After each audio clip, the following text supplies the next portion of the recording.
Mesdames et messieurs, bonjour et bienvenue à votre magazine de santé et diagnostic. La République démocratique du Congo va lancer à partir de ce jeudi 27 juillet sur toute l'étendue du pays la campagne de vaccination contre la poliomyélite. C'est une campagne gratuite et cette campagne concerne les enfants de 0 à 5 ans. Chaque enfant devra donc recevoir 2 gouttes de vaccin polio oral pour renforcer son système immunitaire. La poliomyélite rend l'enfant infirme toute sa vie et le seul moyen de l'éviter, c'est de faire vacciner nos enfants. Et c'est dans ces cadres que nous organisons pour vous cette émission. Et nous sommes reçus auprès du docteur Elisabeth Mukamba. Elle est coordonnatrice nationale du comité des opérations d'urgence polio, coupe en sigle. Nous aurons aussi sur ces plateaux docteur Gloire Mbayabo. Il est pédiatre aux cliniques universitaires. Il est également membre de l'association de pédiatres du Congo démocratique. Avec nos 2 invités, nous aurons toutes les informations liées à la poliomyélite, comment l'éviter et à l'importance même du vaccin et au respect du calendrier vaccinal chez nos enfants. Nous commençons cette émission par commencer d'abord, comme je l'ai dit, présenter toutes nos félicitations au docteur Elisabeth Mukamba, qui a été, vous le savez, pendant quelques années, elle était directeur du programme élargi de vaccination. Elle a été nommée il y a quelques jours par le ministre de la Santé comme coordonnatrice nationale du comité des opérations d'urgence polio, coupe en sigle. Madame, toutes nos félicitations et que Dieu vous accompagne dans cette lourde tâche qu'il vous a confiée.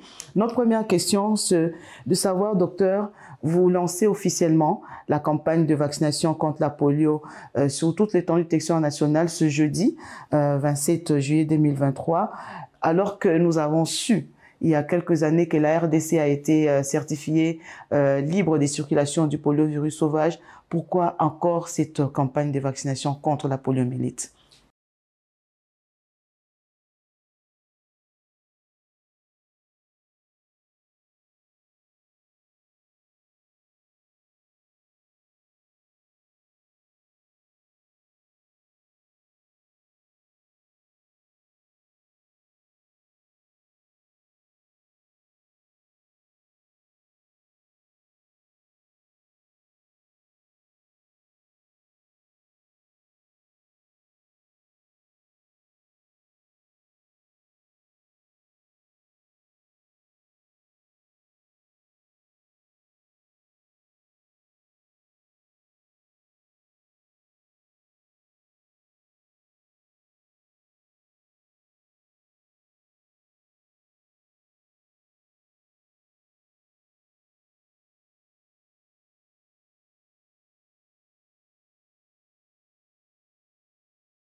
Cet handicap, cette paralysie à vie.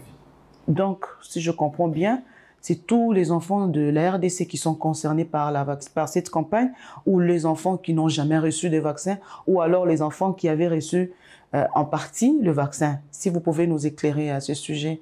Alors, il y a, au niveau du programme élargi de vaccination, il y a différentes stratégies. Il y a la vaccination de routine qui concerne essentiellement les enfants qui n'ont pas été vaccinés ou qui ont raté leur vaccin.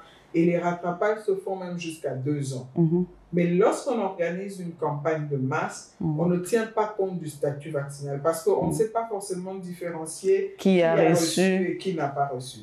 Et on donne une opportunité à tous ceux qui peuvent, soit pour une raison ou pour une autre, qui n'ont pas pu compléter leur calendrier vaccinal, d'avoir cette opportunité de récupérer. Et vous voyez aussi que la tranche d'âge va jusqu'à 5 ans. Okay. C'est pour permettre que tous les enfants qui sont déjà sortis de la cohorte des enfants à vacciner en routine, qu'ils aient aussi cette opportunité pour être vaccinés. Je reviens à vous. Il est temps pour moi de poser la question au docteur Gloire Bayabo. Je vous dis bonjour et merci de répondre à notre invitation. Docteur, est-ce qu'il y a moyen que vous nous fassiez un petit rappel sur la poliomyélite? Docteur Elisabeth l'a dit, c'est une maladie qu'on contracte. Peut-être on dit aussi que c'est une maladie de main sale. Veuillez un peu nous faire ces petits rappels. Je parle du rappel parce qu'on a eu à faire plusieurs émissions sur la poliomyélite. Mais pour les parents qui n'ont pas eu l'opportunité de nous suivre lors de nos précédentes émissions, je voudrais que vous reveniez sur la poliomyélite, comment ça se contracte et les symptômes même de la maladie. Voilà, merci beaucoup pour l'invitation et pour la question. Alors, pour répondre à votre question, la poliomyélite, c'est d'abord, comme la directrice l'a dit, docteur Elisabeth l'a dit, c'est une maladie contagieuse, n'est-ce pas? Et qui est entraînée par un virus, c'est un entérovirus humain, mais particulièrement le type poliovirus. Il y a plusieurs types de ces virus, les types 1, 2 et 3. Et donc, ces virus-là, n'est-ce pas, c'est transmis, n'est-ce pas, par les mains sales. C'est une transmission interhumaine entre deux personnes, soit de façon orofécale, si vous avez généralement les virus se multiplient au niveau de la gorge et au niveau du tube digestif. Si par exemple quelqu'un prend de l'eau souillée ou des aliments souillés contenant, n'est-ce pas, les virus qui peuvent traîner dans les selles jusqu'à 3 à 6 semaines, la personne peut être contaminée. Mais les transmissions directes comme les virus traînent aussi dans la gorge, n'est-ce pas, la personne peut être aussi contaminée par les aérosols. Quand nous parlons, il y a des postillons, il y a des petites salives qui partent, ça peut contaminer aussi la personne. Et donc, par là, on voit très bien que pour éviter de contaminer les autres personnes, il faut se laver les mains régulièrement, parce que quand nous parlons aussi ici, nous avons des virus dans notre gorge, ça s'appelle au niveau de la main, et puis quand nous saluons les autres, on transmet. Ils peuvent contracter la maladie, quand ils vont manger sans se laver les mains et tout, donc ils seront contaminés. Et donc les virus évoluent en plusieurs phases. Il y a une première phase qui donne disons, des symptômes ou des signes comme les signes de la grippe. La personne peut avoir une petite fièvre, la toux, les rhumes, la fatigue, l'asthénie physique. Et cette phase-là passe souvent inaperçue parce qu'on peut simuler ça à la grippe. À la grippe, ou même à la Covid. Voire même à la Covid. Mais c'est justement quand les virus entrent dans l'organisme, ils se multiplient. Il y a d'abord une phase où on dit des virémies modérées, c'est-à-dire les virus se multiplient, mais de façon modérée. Et puis il va se multiplier de façon importante, passer d'abord dans les ganglions. Des ganglions peuvent se retrouver dans le sang. Et quand il arrive au niveau du sang, il peut aller partout dans le corps, notamment au niveau du cerveau. Et quand il arrive au niveau du cerveau, notamment au niveau de la cerveau, système nerveux central en général, cerveau et moelle épinière, c'est au niveau de la moelle épinière que ça va détruire, n'est-ce pas, la corne antérieure. C'est un peu trop scientifique, mais ça détruit les parties de la moelle épinière. C'est comme ça que ça arrive à entraîner la paralysie, cette paralysie. Au niveau des jambes aiguës. Voilà. Ok. Mais il y a beaucoup d'autres symptômes qu'on peut avoir, mais ça, c'est un symptôme tout à fait emblématique. C'est comme ça qu'on parle plus de cette forme-là. Docteur Elisabeth, vous avez quelque chose à compléter sur la poliomyélite? Non, je pense que Dr Gloire a très bien décrit ce qu'était la maladie. Et je crois, comme il a dit, dès que ça détruit effectivement les cellules de la corne antérieure, cette paralysie s'installe et elle s'installe de manière... Et puis elle devient irréversible, il paraît. Voilà, de manière irréversible. Donc, elle peut toucher les membres inférieurs, elle peut toucher les muscles respiratoires avec même la survenue des décès. Donc, c'est vraiment une maladie quand même qui est assez grave. Quoi. Ok. Et c'est le seul moyen, je l'ai dit à l'introduction, j'espère que je n'ai pas trompé, il faut seulement, est-ce qu'il existe de traitement curatif ou bien il faut seulement le vaccin? Alors, au stade actuel, il n'existe pas de traitement. Il n'existe pas de traitement. Dr Gloire a donné un certain nombre de mesures, des gestes hygiéniques qu'il faut prendre.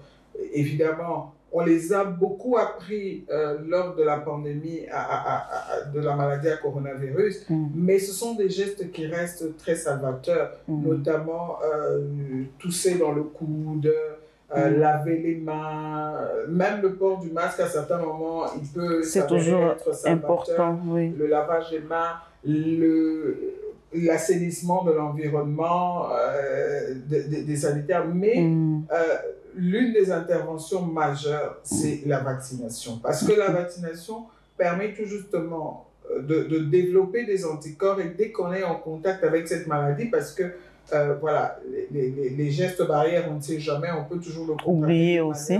Ouais. Mais au moins, en ayant développé des anticorps, on peut lutter efficacement contre le développement de la forme symptomatique de la maladie et éviter cette paralysie-là. Mais dès que le virus, on est contaminé par le virus, il y a une proportion effectivement de personnes qui ne développent pas, enfin, ils font des formes plutôt asymptomatiques, mais ils commencent à propager. Voilà. Et quand ça arrive dans un terrain fertile, qui n'a pas une immunité suffisante, la maladie se développe et la maladie entraîne cette paralysie-là. Oui. Docteur Gloire, il faut seulement recevoir le vaccin dans la tranche d'âge comprise entre 0 à 5 ans ou même au-delà, pour éviter qu'on ne devienne paralysé pendant toute la vie. Voilà, là, merci pour la question. Ça me permet aussi de rappeler l'importance des vaccins de façon générale. Pourquoi on donne les vaccins? Les vaccins, c'est parce que ça nous permet de produire les anticorps. En fait, quand l'enfant naît, ça répond à la question des 0 à 5 ans, quand l'enfant naît, il n'a pas d'anticorps propres. Il a des anticorps qui sont transmis par la mère à l'enfant. Mais l'enfant doit lui-même aussi produire ses propres anticorps par rapport au milieu dans lequel il vit. Et les occasions qui lui permettent, n'est-ce pas, de produire les anticorps, c'est notamment la vaccination, mais aussi quand il tombe malade, il est guéri, il produit aussi les anticorps. Maintenant, de 0 à 5 ans, c'est cette période-là où l'enfant produit des anticorps jusqu'à ce qu'il devienne immunocompétent. C'est-à-dire qu'il a suffisamment des anticorps qui lui permettent de lutter contre la plupart des maladies qui sont au niveau de son environnement. Au-delà de 5 ans, vous voyez, l'enfant il est déjà bien aguerri par rapport aux anticorps, il tombe de moins en moins malade. Même ceux qui ont des enfants à la maison, si vous avez plusieurs enfants de différents âges, vous verrez que plus l'enfant est moins âgé, plus il va tomber malade. Il est vulnérable. À d'autres qui ont plus de 5 ans. Parce que ceux qui ont déjà plus de 5 ans, ils ont déjà suffisamment reçu des vaccins, suffisamment d'anticorps, et donc ils savent faire face, n'est-ce pas, aux problèmes, aux maladies qui sont dans leur environnement. C'est comme ça qu'on insiste plus à la vaccination pendant cette période-là, le temps que l'enfant soit immunocompétent. Mais ailleurs, n'est-ce pas, la vaccination continue jusqu'à même à 18 ans. Au-delà de... À l'âge adulte, notamment comme en Occident, souvent ils font des grippes, des épidémies, des virus de la grippe. Souvent ils sont vaccinés même à l'âge adulte. C'était facile pendant la Covid de recevoir le vaccin. Contrairement à nous ici, nous croyons que la vaccination ne s'arrête qu'à 9 mois. Ce n'est pas ça. La vaccination Et pourquoi le vaccin oral, la polio orale? Pourquoi pas une autre procédure pour atteindre les enfants? Pourquoi seulement 2 gouttes? Vous allez vous faire compléter par le docteur Elisabeth. 2 gouttes qui constituent une dose. Exactement. Pourquoi? Bon, pourquoi le vaccin oral? Parce que déjà, comme ça, ce sont des campagnes de masse, le vaccin oral, l'administration orale est plus facile. Parce qu'il y a aussi les VPI, les vaccins antipolio injectables. Et là, ça contient même les trois sérotypes de virus. Mais les combles, c'est que s'il faut commencer à donner les injections à tous les enfants, il faut... Ça va prendre du temps. Et tout ça, vous voyez que quand même, ça prend du temps et c'est désagréable aussi. La douleur, c'est quand même désagréable aux enfants comparé à le vaccin oral, qui a montré son efficacité, surtout dans les campagnes de masse. L'espace est plus rapide, c'est plus efficace et c'est facile à administrer. Ok. Docteur Elisabeth? Oui, merci. Vraiment, je m'aligne totalement à ce que le docteur a dit. C'est vraiment plus facile. Et même le vaccin a été... il a été fabriqué de manière à ce que le vaccin oral, de manière à ce qu'on puisse vraiment l'utiliser dans un délai qui permet de le conserver dans des bonnes conditions. Et peut-être pour ajouter à ce que le docteur Gloire a dit, il vous souviendra qu'il a dit que le virus se développe au niveau aussi de la gorge. Au niveau intestinal. Et avec le VPO, on observe, quand il est bien administré, on voit que très rapidement, la réponse au niveau de l'immunité mucosale, comme on dit, est plus rapide qu'avec le VPI. Mais cela ne dit pas non plus que les parents doivent négliger le VPI. Donc, le VPI pour la vaccination de routine telle que nous la connaissons, vraiment reste de mise et il faut qu'il soit administré. Mais pour les campagnes de masse, et étant donné que des fois les vaccinateurs doivent parcourir les kilomètres, des distances, c'est plus facile pour eux d'avoir une boîte avec des vaccins, de l'administrer, d'obtenir rapidement l'immunité. Et puis, le programme de routine poursuit son cours normal. Oui. Je vous retiens, docteur, pour que vous nous parliez de l'organisation justement de la campagne. Elle sera lancée ce jeudi 27 juillet 2023 sur toute l'étendue du territoire national. Parlez-nous un peu de la logistique. Est-ce que tout est prêt? Les vaccins sont déjà disponibles dans tous les coins et recoins de la République démocratique du Congo? Est-ce que vous n'aurez pas de problème de rupture de stock? Et la campagne va prendre combien de temps? Merci. Question très pertinente. La campagne, effectivement, va commencer à partir du 27 juillet et elle s'étale sur 3 jours, mais avec possibilité de récupérer les enfants sur 1 ou 2 jours après la campagne, selon la couverture. Alors, en termes de logistique, compte tenu de la complexité du pays, donc cette campagne nationale va s'organiser en 2 phases. La première phase va concerner 11 provinces du bloc ouest, c'est-à-dire le Kinshasa, Congo central, Kwango-Kwilu, Mai-Ndombe et tout le bloc équateur et la province du Kasaï. Donc, ce sont les 11 premières provinces qui vont organiser la campagne. Et par la suite, le bloc ouest, avec une partie du centre, va organiser le deuxième bloc du 10 au 12 juillet. Aujourd'hui, le vaccin est présent pour le bloc Est, les 11 provinces du bloc Est. Le vaccin a été effectivement envoyé dans toutes les provinces. Et ce matin, il y a environ, sur les zones de santé, environ 92% des zones de santé qui sont déjà servies en vaccin. Donc, on est en train de suivre de près la mise en place des vaccins dans les zones de santé et même dans les aires de santé, parce que ce n'est pas seulement au niveau des bureaux centraux. Donc, dans les aires de santé également, les vaccins sont déjà en train d'être mis à disposition. Alors, dans le bloc ouest, nous avons 12 sur 15 provinces qui sont déjà servies et la distribution... Donc, il vous reste 3 provinces. 3 provinces qui restent à être servies et la distribution va se poursuivre. Maintenant, en termes d'équipement de la chaîne du froid, les équipements, nous avons, dans le cadre du renforcement de la chaîne du froid du vaccin ici, il y a des équipements qui sont acquis. Les besoins restent encore énormes, mais il y a ce qu'on appelle les boîtes isothermes qui permettent de conserver les vaccins dans l'espace d'une journée pour pouvoir les administrer, qui ont été aussi mis à la disposition des équipes pour assurer cette distribution. En grande partie, les équipes au niveau des zones de santé ont déjà été recrutées, elles sont formées. Pour ceux qui sont en retard, ils le font encore aujourd'hui. Et les prestataires, tous ceux qui doivent administrer les vaccins identifiés. Donc, nous sommes confiants que c'est vrai que ça peut ne pas être possible pour toutes les provinces pour différentes complexités, mais nous sommes confiants que la majorité des zones de santé pour demain vont pouvoir lancer. Elles sont prêtes. Elles sont prêtes pour lancer la campagne. Et les préparatifs pour le deuxième bloc sont en train de se faire. De se poursuivre. Je sais que ça va aller.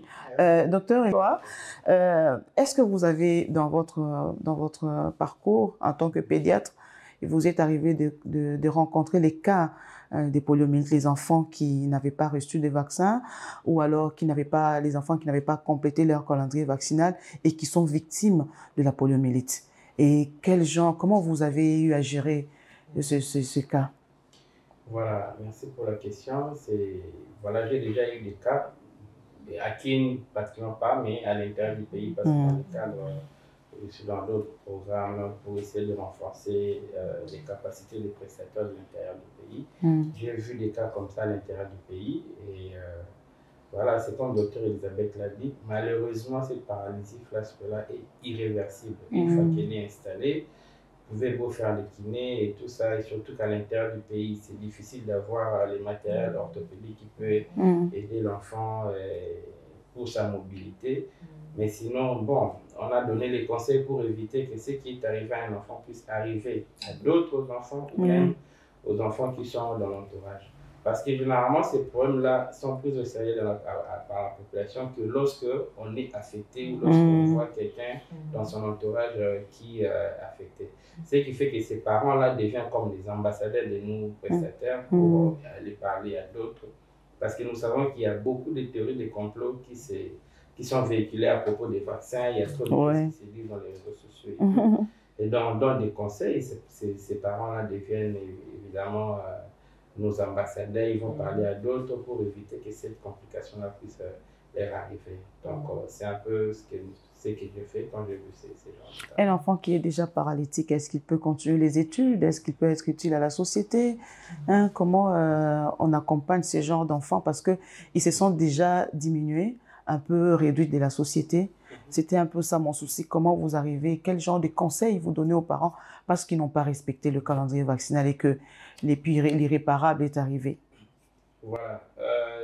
Je profite aussi de l'occasion de saluer, n'est-ce pas, les autorités actuelles qui ont prévu un ministère dédié aux personnes vivant avec handicap.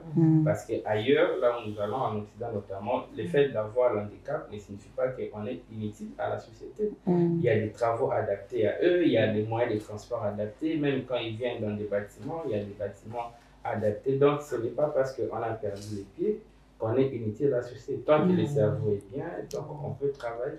Et donc, je pense qu'avec le ministère qui est maintenant là, ils sont en train de mettre en place les moyens. C'est vrai qu'à l'intérieur du pays, ce n'est pas encore effectif, mais ici, ils réfléchissent comment mettre les moyens pour que ces enfants-là et ces personnes-là qui ont les handicaps puissent servir à la société. Donc, moi, j'ai donné des conseils à cette famille pour dire que ce n'est pas un enfant qui est inutile, il peut aller à l'école, il peut étudier, il peut servir à la population, à la société, il faut continuer à l'éduquer, à les prendre en charge, comme ça, il peut aider à quelque chose que ce soit dans la société. Merci beaucoup, Docteur Elisabeth. Est-ce que c'est la stratégie porte-à-porte qui est retenue pour cette campagne ou bien vous avez opté pour la stratégie fixe avancée? Non, la stratégie pour la campagne de vaccination, c'est une stratégie porte-à-porte. Donc, les agents de santé vont passer dans les ménages, dans chaque concession, pour vacciner les enfants là où ils se trouvent. C'est vrai qu'il y a aussi d'autres stratégies que nous mixons à côté de celle-là. Notamment, il y a des points dans certains hôpitaux où effectivement, à chaque fois que les enfants viennent pour une consultation, parce que c'est pas que les activités de consultation vont s'arrêter pendant la campagne. Donc, s'il y a un enfant, peut-être au moment où les équipes sont passées à la maison, l'enfant avait peut-être été emmené à l'hôpital, il pourrait être vacciné là-bas. Là-bas à l'hôpital. Oui. Et puis, nous avons aussi ce que nous appelons des stratégies. Bon, enfin, c'est toujours les équipes qui avancent, mais maintenant, elles vont peut-être un peu plus loin que là où elles ont l'habitude de partir pour vacciner les enfants. Et à chaque fin de journée, vous faites la réunion d'évaluation pour vous faire une idée sur le nombre d'enfants qui ont reçu le vaccin? Exactement. Donc, en fait, à chaque fin de journée, au niveau de l'aire de santé, il y a une compilation de données qui est faite pour s'assurer déjà que la cible est atteinte. Et à côté de ça, nous avons ce qu'on appelle le monitorage indépendant. Donc, chaque fois que les équipes nous disent, par exemple, ici nous sommes à Gombe, elles disent que sur l'avenue de la Justice, nous avons couvert tous les immeubles. Il y a des équipes indépendantes qui passent pour vérifier. Pour vérifier effectivement que voilà, tous les enfants ont été vaccinés. S'ils ne sont pas vaccinés et au moment où l'équipe vient, elle dit oui, sur l'avenue de la Justice, tout est OK, on a vacciné. Le moniteur indépendant va leur dire non, nous sommes passés à tel endroit. On a remarqué que... Voilà. Donc, on met en place des mécanismes comme ça pour nous assurer effectivement que tous les enfants ont bel et bien été vaccinés. Et au cas où voilà, il y a une famille, un parent qui pense qu'il n'a pas été vacciné, nous invitons cette famille à appeler, soit à entrer en contact avec le centre de santé le plus proche, l'hôpital le plus proche ou les responsables de la zone de santé afin de recevoir ce vaccin. C'est une bonne stratégie. Hein.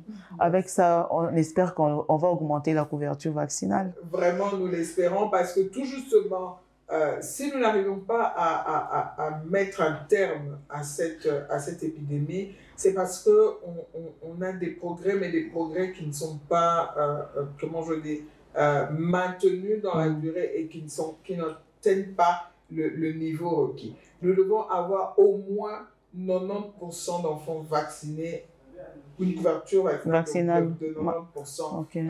Mais aujourd'hui, la couverture complète, donc c'est-à-dire les enfants qui ont reçu tous les vaccins, sur l'étendue de la RDC, elle est évaluée à 45% seulement. C'est minime quand même. Et quand vous prenez la couverture vaccinale pour les enfants qui ont reçu les 3 doses de vaccin polio, elle est seulement de 61%. Wow. Donc, tous ces enfants que nous cumulons année après année, qui n'ont pas reçu le vaccin, sont vraiment des enfants vulnérables, qui, voilà, comme on l'a dit, au contact d'une personne peut-être asymptomatique, elles ne sont pas immunisées. Et puis elles contractent. Vous avez un enfant qui est né, il est bien né, il est né correctement, et dès qu'il arrive à l'école, peut-être en maternelle, il n'a pas reçu ses vaccins. Il y a peut-être un enfant qui est vacciné, qui a le